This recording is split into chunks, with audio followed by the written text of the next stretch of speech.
Hello, it's Simone. Today I have a little mini album junk journal video for you again.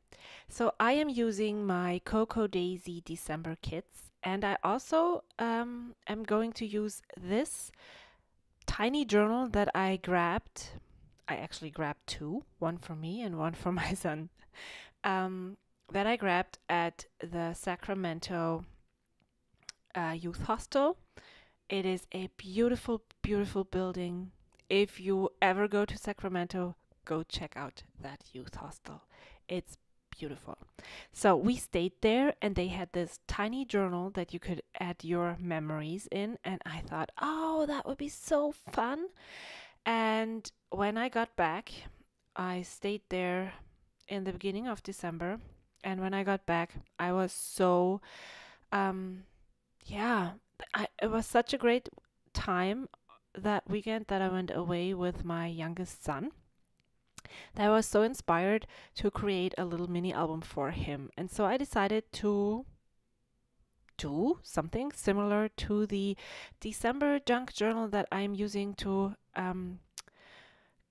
yeah, journal about my December memories. So I printed a lot of photos, and you can see here I'm not really sure how to go about this. I only want as many pages as I need for the photos. I don't want to have more. It's just going to be a little teeny tiny sweet album where he can flip through and remember what we did.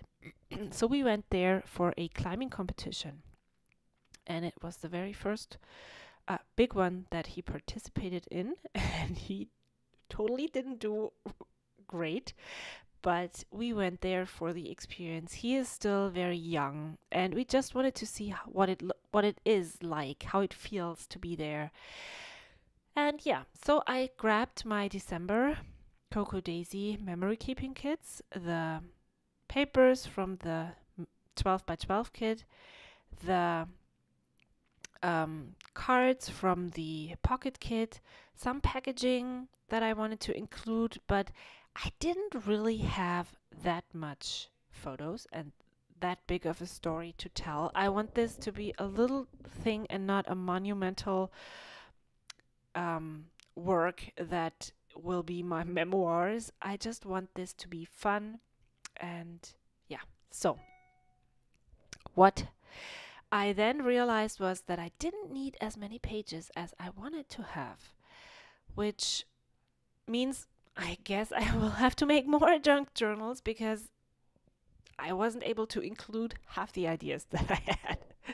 So that's why I'm placing those photos there, because I realized that I fill it up to the middle and then I have the other half of the album is empty.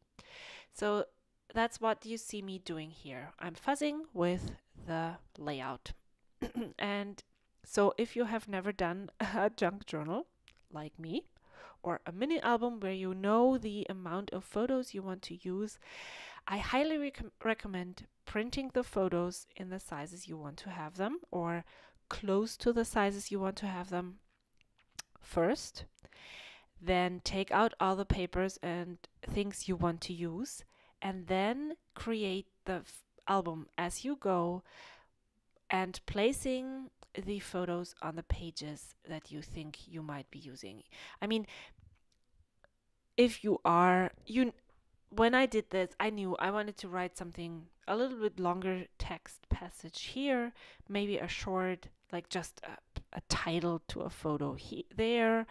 And so this gives you an idea of how much space you will actually need. So I decided that this is the mini album that I'm going to create, and this is the setup I want to have. So I'm going to pull out my binder clips and clipping the album together or the pages together, and now I'm going to get my piercing tool. You could use an awl, what or thick needle to pierce the holes into this. You could staple, you could use your sewing machine to sew.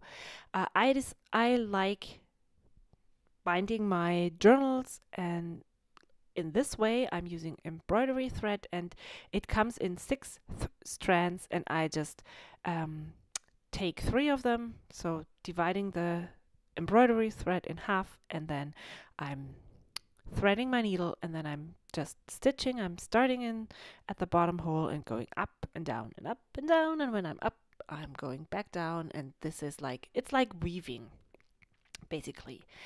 And yeah, what I noticed last month, or when I did the December journal, you really have to make sure that you pull the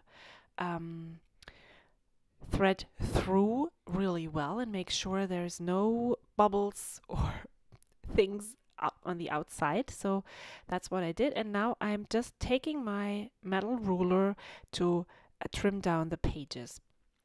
It's not working that well as I wanted it to work, but you can see, you can get the idea.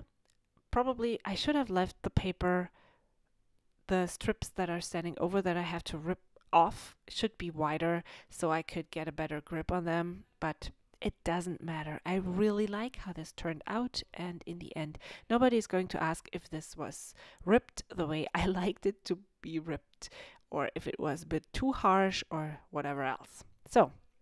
So the album is almost finished, or a junk journal, or whatever you want to call it. I want to call it a junk journal mini album.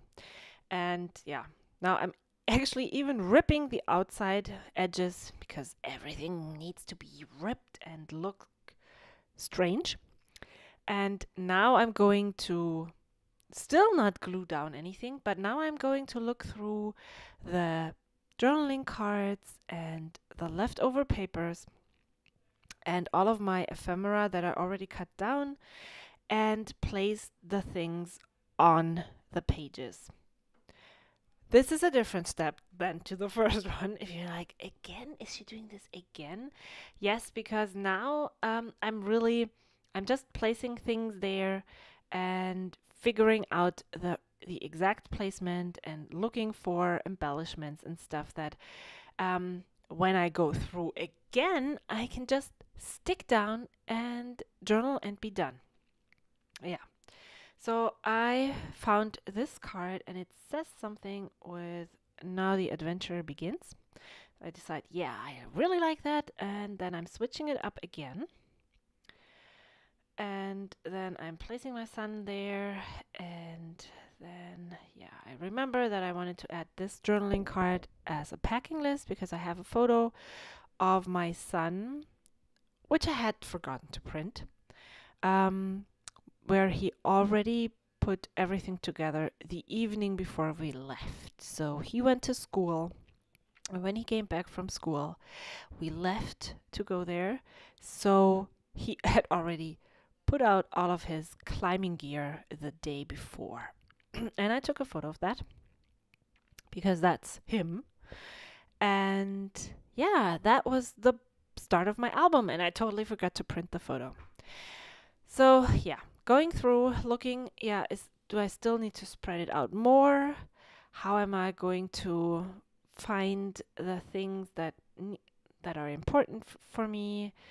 Now I find that I still have too many pages left for the way I had planned.